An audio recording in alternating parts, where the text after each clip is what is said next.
PMLQ ہے یا GDA ہے یا MQM ہے فار دیٹ میٹر، وہ اس گورنمنٹ کی بیڈ گورننس، بری پالیسیاں اور اس کے ساتھ مہنگائی کا ذمہ لینے کے لیے تیار ہیں عوام کے سامنے؟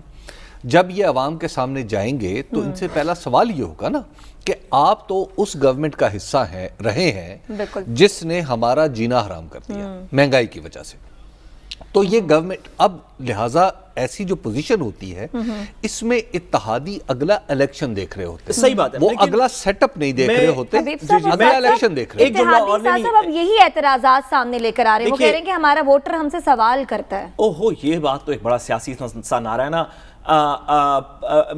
خاص طور پہ کیونکہ ہم MQM اور PML پاکستان مسلم لیگ کیو کی بات کر رہے ہیں. پاکستان مسلم لیگ کیو پیپلز پارٹی کے ساتھ اتحادی تھی، تو جب الیکشن ہوا تو کیا پیپلز پارٹی کی آج تک کیا پیپلز پارٹی کا کوئی چیز پاکستان مسلم لیگ کاف کے اوپر ہم رکھتے ہیں؟ MQM کس پارٹی کی اتحادی تھی؟ ذرا لسٹ نام گنوانا حبیب صاحب شروع کریں نا. تو کیا کبھی ایسے ہوا ہے کہ MQM نے کہا ہو کہ MQM کو کہا گیا ہو کہ جی کیونکہ آپ نون لیگ کے اتحادی تھے یا پیپلز پارٹی کے اتحادی تھے یا PTI کے اتحادی تھے، اس وجہ سے آپ کے علاقے کی آپ کی اپنی سیٹس نہیں ہیں؟